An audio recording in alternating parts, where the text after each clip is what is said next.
Alright, so I'm going to talk really briefly about reference angles, which is what we're going to be working on in class tomorrow.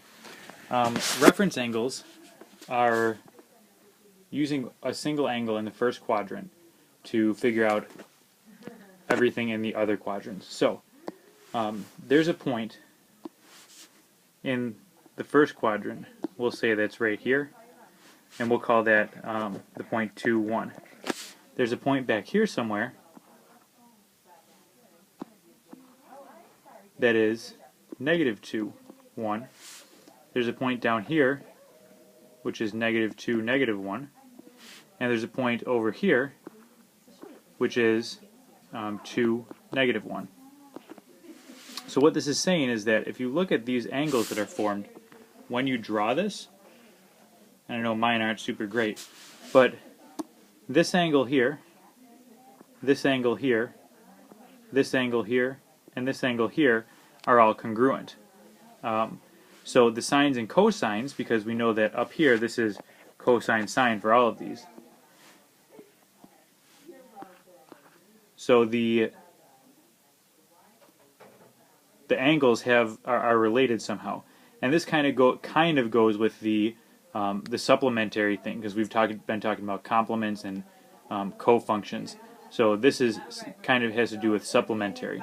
So you'll notice that, let me take these out here,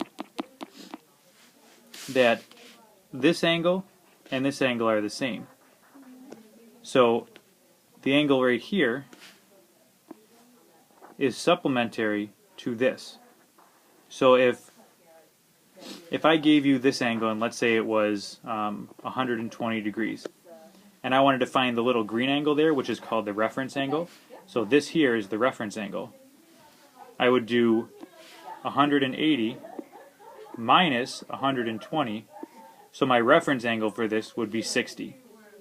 So you'd say that, okay, my sine and cosine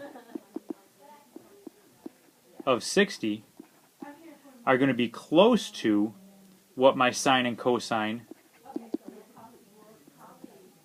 of 120 are. The only difference is, here we have our all, sine is positive here, cosine is positive down here, and tangent is positive down here. So when you're looking at this, the sines and cosines are close, but the difference is these positives and negatives. So it'll be the same numbers, the sign in front of them, the plus or the minus in front of them, will change those. So now moving forward, associated with every angle in the second, third, and fourth quadrant is called a reference angle. Close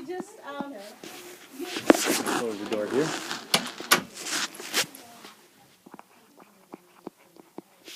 So this is a reference angle. The reference angle is an angle whose sine and cosine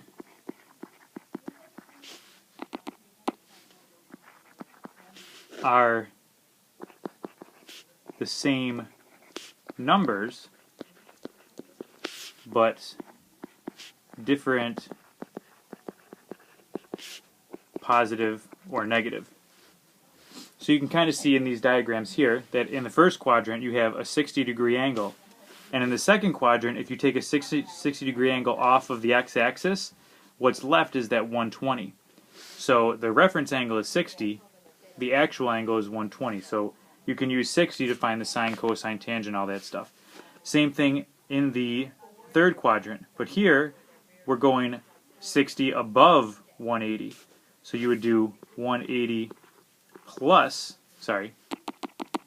you would do your angle, which is 240, minus 180 degrees, because you're cutting off this piece here.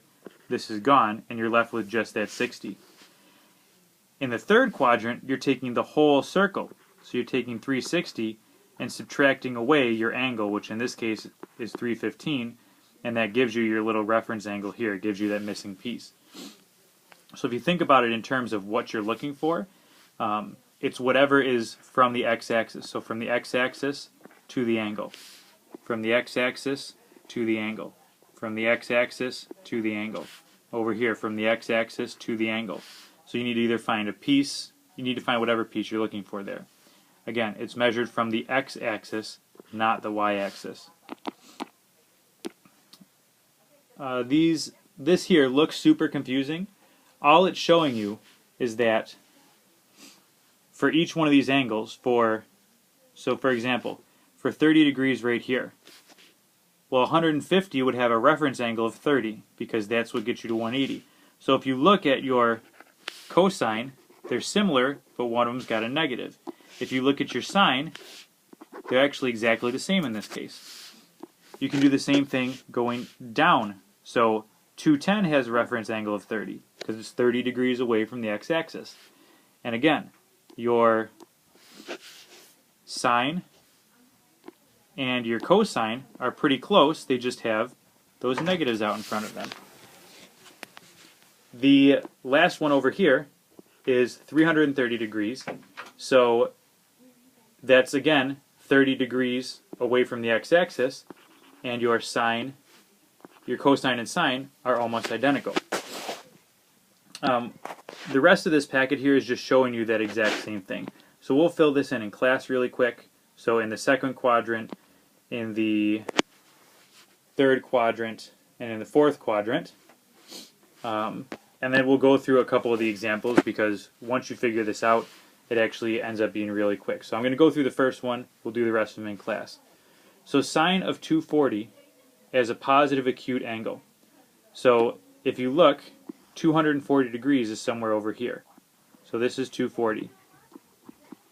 We want to find this little piece right here. So we would do 240 minus this part, which is 180, and that will give us 60. So our reference angle is 60 degrees. So the sine of 240 is going to be equal to the sine of 60, but we need to figure out whether it's going to be a positive or a negative. So we know that all students take calculus. So since tangent is what's positive in the third quadrant, everything else is negative, so this has to be negative sine of 60. So then again, the numbers will be the same, it's just that this is a negative, where the sine of 60, that's in the first quadrant, 60 degrees in the first quadrant, so that would be positive, so we have to switch it to a negative. We'll go through the rest of these examples in class. Other than that, I hope you have a wonderful evening.